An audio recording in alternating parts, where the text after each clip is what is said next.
What is up, RPG nerds? I've been wanting to make this video for a while. This ranking is going to be crazy. If you enjoy Octopath videos or RPGs in general, consider liking, subscribing, and ringing that notification bell. Of course, as the title says, we are ranking all the support skills in the original Octopath 1. Yes, there are 48 of them, but I'm still going to do this. But of course, before I do this, I would like to give a shout out to Silent Long Plays, the channel that got all of the gameplay for this video. Thank you so much to that channel for doing that, because that saved me so much time.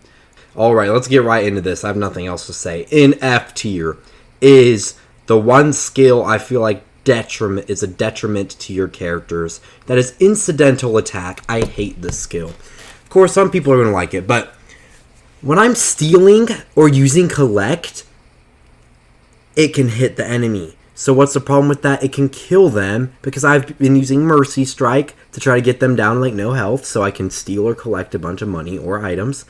And then all of a sudden, out of nowhere, Incidental Attack comes and ruins the whole thing by killing the enemy. It's stupid. And even if it's not even a good ability in general, because if you're debuffing an enemy, you're not trying to hit them. You're trying to debuff an enemy.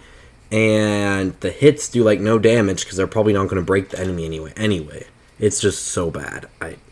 Even if it didn't work with Collector Steal, I'd probably still put it in D tier. So yeah, F tier for sure. Alright, let's get out of the F tier and go to the D tier. The first is going to be Stat Swap. Why would I want to swap my physical attack and my elemental attack? I can't see, like, why don't I just put on equipment that makes it better? Or like, yeah, or put on a job. Like, there's nothing. It's just as easy to get both of them, and it's kind of stupid. I don't see why you would put this on. And even if there's a good use of it, like, there are so many fantastic support skills in this game that I probably still wouldn't use it anyway. Next is Vim and Vigor. Like, restoring HP every turn.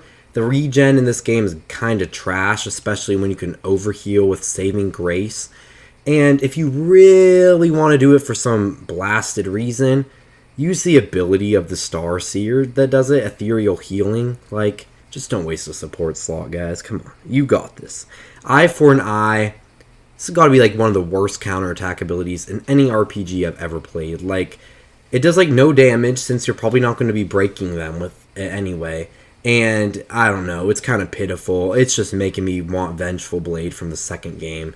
Like, come on. This is a pitiful counterattack. It's never worth having. Even if you're using Insight or covering or whatever the crap you're going to be doing, it's never really worth it. Put on something better. Alright, let's get on to some of the ones that I actually might use at some point. And that's going to be in the C tier. And the first one is going to be Eagle Eye. It increases your critical rate. It's fine, but using, what is it called? I think Divination. I think that's what it's called. Oh my gosh, I never know what anything's called. The thing that gives you guaranteed criticals that the Starseer has. You don't really need Eagle Eye when you can do this. And honestly, for the amount of time in the game that you have Eagle Eye, it's not really a point of the game where critical hits are going to be doing that much damage compared to like magic or something. So kind of stupid in my opinion. Then we have Inner Strength. There are better ways of getting SP, like use Share SP and overclock your SP, or just use healing items, or use one of the SP regeneration abilities. Like, having 50 extra SP is really not that useful, to be honest, in my opinion. Summon Strength, 50 extra attack. Like, I mean, just like the last one, this one can be good early on in the game, but there are just so many things that are so much better that aren't even that much harder to get, so I don't know. Just equip a good weapon and you'll be fine without Summon Strength. And then we have Stalwart Defense, which is the same idea but with defense. I feel like it's a little bit harder to get huge defense than huge attack, so I'm putting this here, but again, same idea. Same with the next one, which is going to be Hale and Hardy. Same idea again, defense, HP, same difference. The only thing about this one is Hale and Hardy you can get a lot earlier in the game, whereas for some reason Stalwart Defense is a secondary job thing. Not secondary job, an advanced job ability. So Hale and Hardy can actually be really nice for like about 10 minutes. But other than that, the next is Grow on Trees, which buffs the amount of leaves you get. So you're probably like, well, that's good. In the second game, yeah, it's awesome. In this game, just using eye for money and walking into an OP area over and over again is a much more effective way of getting money, or just collecting from bosses. Even maybe Bifflegan's bounty if you're that desperate for money to be using that garbage ability. But anyway, grow on trees is not really that useful. Alright, next we have Second Wind, which is basically Vim and Vigor, but with SP. And SP is a little bit harder to get than HP, so I guess. But still, don't waste a slot on this ability. Not that great. And then SP Recovery is kind of the same idea, but even more dumb, but better. It's just dumb because, like, you get hit, and it's 1% of damage that enemies deal to you gets converted to SP. But you don't want people to be taking damage off you if possible. I mean, you can get a lot of SP if they're doing a lot of damage, but seriously, you do not want to be wasting a slot on this when sharing SP or plums can be doing just as much. So, kind of stupid. And then Inspiration, it's the same idea. It's the same, basically the same, but instead the damage you deal. So if you're dealing a ton of damage, this can be nice, but again, there are plenty of ways to restore SP that you don't need to be wasting one of your 4 crucial support slots on. So, maybe good right when you get it, but Alright, let's move on to the B tier. Finally, we're getting to some actually fun ones. And the first one is going to be Insult to Injury. It increases the amount of time you have an enemy debuffed by 1 turn. But most enemy debuffs that you can actually use, like, none of them are really that hard to apply. Like, they're all things that you can just boost to get extra turns for. And yeah, whereas some of the buffs that you can put on your party only last like 2 turns or 3 turns or whatever, so you definitely want to have an ability that lengthens them. You can get like Leg Hold Trap up to like 8 turns. You really don't need to worry about this ability, but it's still way better than all that C tier and D tier garbage. Next we have Cover, which is basically, it's nice. It'll probably save your characters a couple times. Like, it's not bad, but there are better ways to tank. Like, if you really want to tank in this game, just use Insight, bolster defense, all that stuff. I still wouldn't even recommend doing that, but it's better than Cover. But Cover did save my butt a couple times, so you know what? B tier for Cover. Next we have Intimidation, which is okay, I guess. Has a 25% chance of debuffing the enemies. If it was a 100% chance even, it would probably still not be too much higher than it is, but it's nice. But, like, when am I actually going to use this? It's not like Throne or Temnos where it happens every single time no matter what hand is honestly cracked.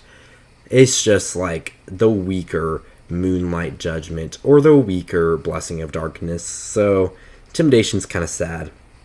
Snatch is next, which can double the amount of things you get from stealing, but usually I don't steal in battle that much. I mostly just steal from those poor NPCs. Even still, there's nothing in this game that's, like, honestly that crazy to steal. I mean, there are a couple circumstances where you want to get multiple of something, but otherwise, Snatch isn't that crazy. Alright, next we have Elemental Augmentation, which I think is the one, like, stat buffing ability that I put higher on here.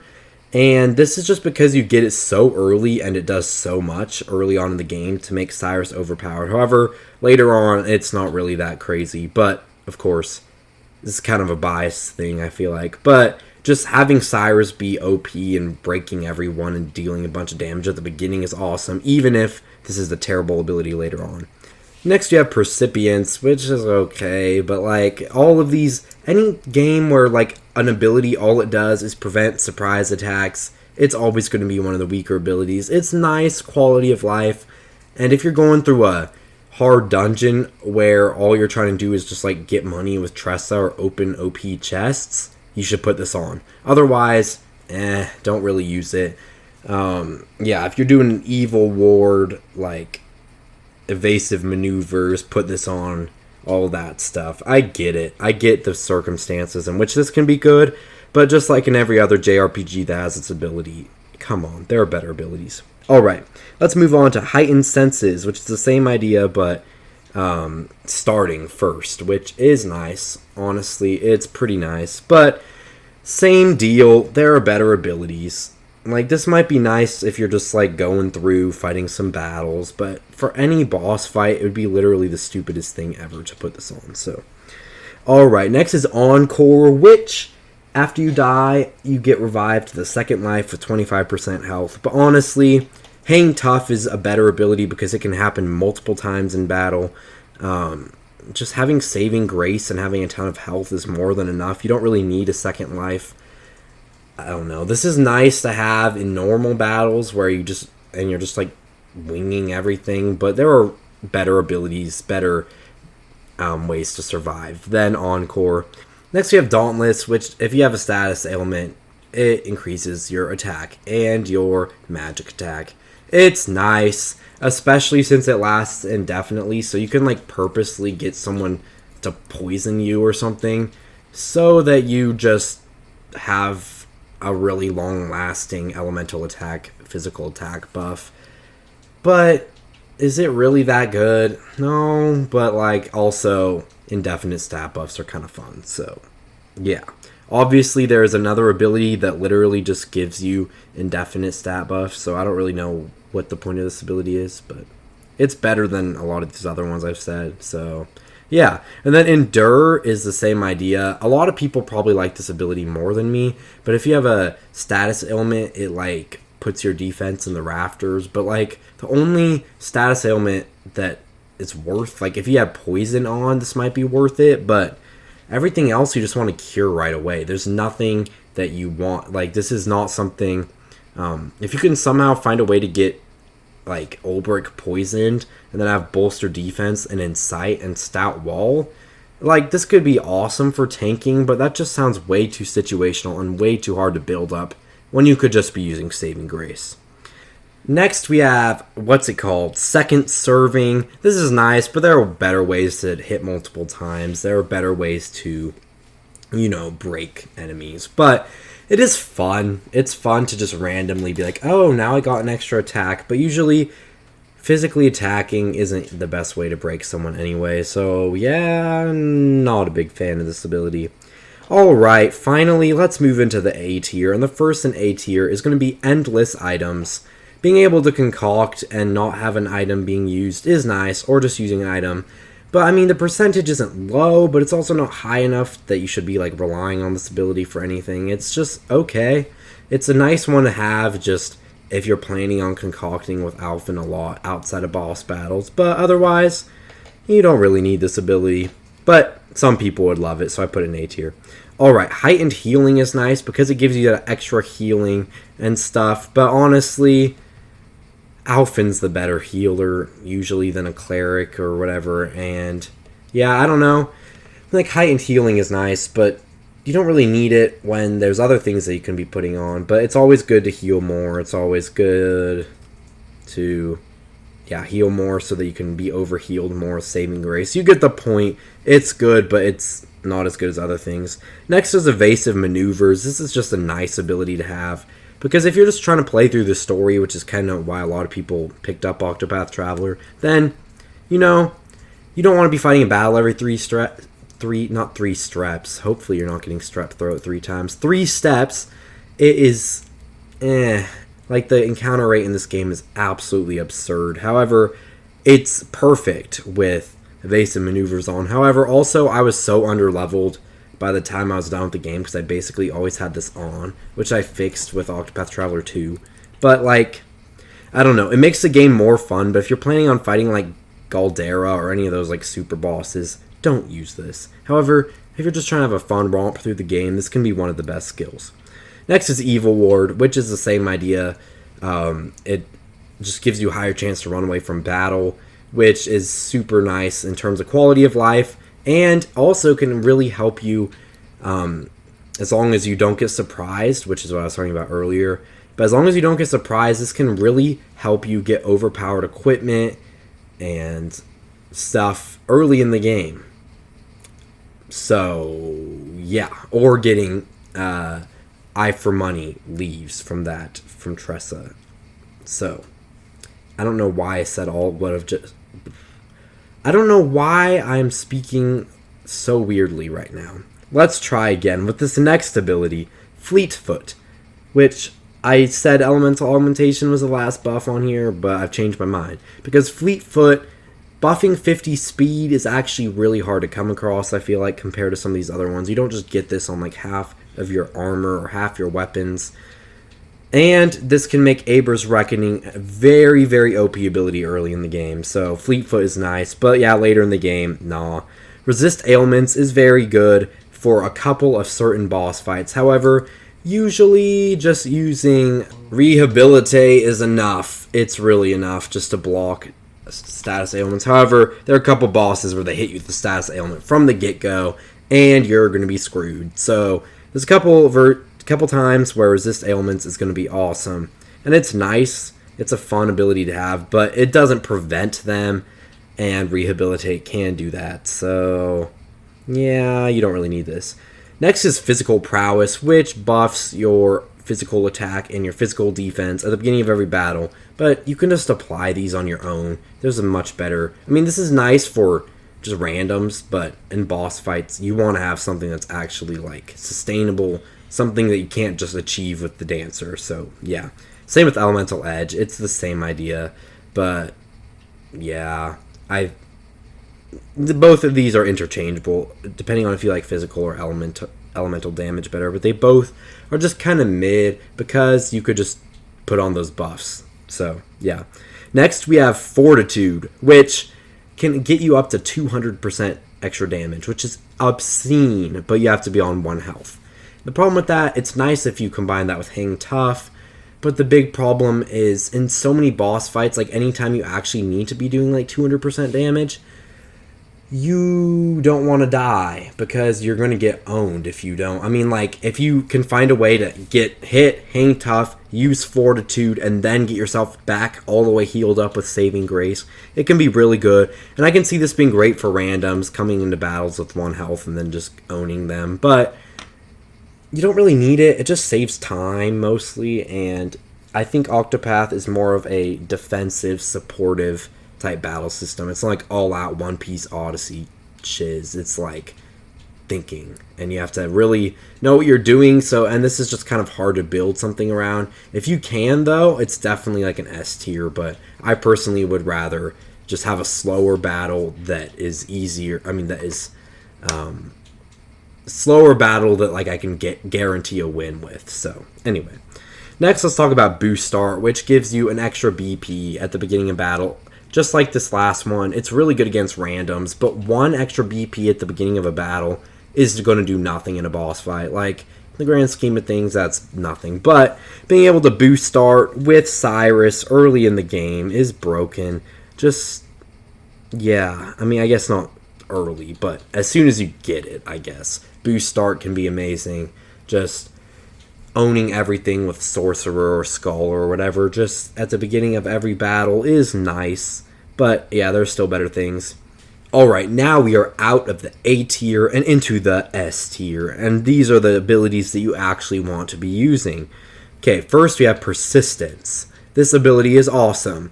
Any buff that lands on you lasts an extra turn, and for some of those divine skill buffs and stuff, this is awesome. However, you know, it's not the best thing ever. There are better things out there. I mean, you can just use the divine skill again, right? But this is still really useful. And then the next one is The Show Goes On, which is the same idea. It's just instead of whoever equips it, like, gets an extra turn of the buff, it's whoever grants it. Depending on what type of thing you're doing, like if you have a support character that has all the buffs, use The Show Goes On. But if you have an attacker that you're putting like all your buffs on, use Persistence. It's just whichever you prefer. I personally prefer Persistence, but most people prefer The Show Goes On, so I put that one above. Next we have Extra Experience, which... Extra Experience, guys, come on, that's S tier. Next we have Hard Worker. Extra JP, which is more important than experience in this game, but yeah, both of them are awesome. And next, we have Hang Tough, which is basically, in my opinion, a better version of Encore. It can mesh well with Fortitude and stuff, but basically, You can survive crazy attacks every turn, technically, if you heal enough. As long as you're above the critical state, anytime you get hit, you go down to 1 HP instead of dying, which can be super useful, incredibly useful, as long as you are healing enough and stuff. And usually saving grace, getting HP in the rafters, is more helpful, but hang tough is always a solid ability to have equipped. Alright, the next 3 are basically just sorcerer abilities that make you absolutely overpowered, but elemental aid, augmented elements, and stronger strikes. Yeah, I think they just basically all make the sorcerer's magic better in different ways. I'm not a big fan of the one that like doubles the SP cost, because it's kind of annoying because they cost so much SP, but I understand that it's broken, so I put it here as well. And the other 2, I just love both of those. I always have both those on my scholar or my sorcerer, probably my sorcerer. But yeah, anyway, those are good abilities. Alright, let's move on to the next one, which is going to be the Merchant's SP Saver. This is just so much better than all those other crappy SP abilities. This one halves SP costs, and in a game where you do not want to waste turns like healing SP if possible, this is very good. And speaking of, combine that with the one I was talking about how I hate that it doubles SP, and then you just get double damage on spells for the same cost. It's awesome. Yeah. Alright, let's move on to the top 5 now. And the top 5 is going to start with Divine Aura, which just nullifies 25% of attacks. Just nullifies them, straight up. 1/4 of the time, you're not getting damaged. Like, come on. Some people might think this is worse than the last few I said, but I think that this is absolutely broken. Because, you know what? I'd rather just not get hit than have to worry about, like, healing and stuff. You know what I mean? You should know what I mean. Next is BP Eater. This just basically makes boosted skills even more cracked. It increases boosted damage by 1.5 times. Like, oh my gosh, boost is already broken. And then putting on BP Eater, basically, because I don't know, most of the time you're actually going to be boosting your abilities. Basically, this is just a full-on 1.5 times damage increase. Like, do not pass this up on any of your damage dealers, especially your physical attackers. I mean, on your elemental attackers, it might be better to go with elemental aid, augmented elements, and stronger strikes. But honestly, this is going to be probably your best way of increasing your damage as a physical attacker. Alright, there's 3 abilities in the S+ tier, and the first one is Patience. The fact that 1/4 of the time you can just get an extra turn. An extra turn. An extra turn, guys. It's an extra turn. You can do twice the damage. You can do twice the healing. You can do twice. And yeah, 25% of the time, you're like, well, that's not that good. But if you have it on every character, you're going to get an extra turn every single time. Like, it's crazy. Well, statistically, you should. But sometimes you'll get kind of unlucky. But sometimes you'll get like 3 extra turns in a row, and then you're just like, hallelujah, that saved my A in that boss fight. Like, there are so many times that Patience just absolutely saved me, or absolutely just made me deal huge amounts of damage. I love Patience. I get why some people don't like it, just like Divine Aura. They're both random, but they're both amazing random effects, so I love them. Alright, after Patience is going to be Surpassing Power, which is basically breaking the damage limit, you know. 9,999 is good, but come on, you can deal 99,999 damage to this ability. Of course this is going to be the better ability, unless you have a character that's just multi-target, like, I mean, multi-hit attacking over and over again, but like, yeah, maybe like Arrow Storm or something. If you want to spam that for some reason, then you don't need this, but like, come on, that's not what you're going to be spamming. Using like Winhild's Battle Cry and hitting like 600,000 damage in 1 turn, that's absolutely broken. And outside of that, you can only do 60,000 damage. Technically, if you really think about it, this can literally multiply your damage by 10. Come on. I mean, obviously, it's going to be a late game thing, but this is one of the best in the whole game, of course. Then obviously, anyone who's played this game enough knows what was going to be a number 1. I've already mentioned it like 6 times in this video, and that is Saving Grace. it lets you be over-healed. Whoever has this equipped can be healed over their max HP. Combine this with like a character dying and then using an olive of life, a large olive of life, 9,999 health. Just think about that. Just anyone can be overhealed at any time. Basically, just makes everyone a tank. Everyone, like, I am sad they didn't put this in the second game, but also it's kind of broken. Luckily, they had Temnos' Prayer for plenty, but like, come on. Saving Grace is absolutely broken. Easily the best support skill in the game, and it's not even that hard to get. Like, it's not some like bonus job ability or anything like that. It's just a cleric ability. Like, just get this already. Like, if you don't have it on every character, get it on every character. I don't care how much JP you have to grind. You should get this on everyone. Anyway, thank you guys all for watching this video. If you enjoyed this video, please like, subscribe, and check out other videos on the channel. And check out some merch in the description. We got some good merch. And also, check out our website, rpgrank.com, where we have tons of awesome articles pretty often. I used to say every week, but it's not every week. But it's enough that you should check it out. Thank you guys all for watching, and have a fantastic day. Peace out, RPG nerds. Go do something fun.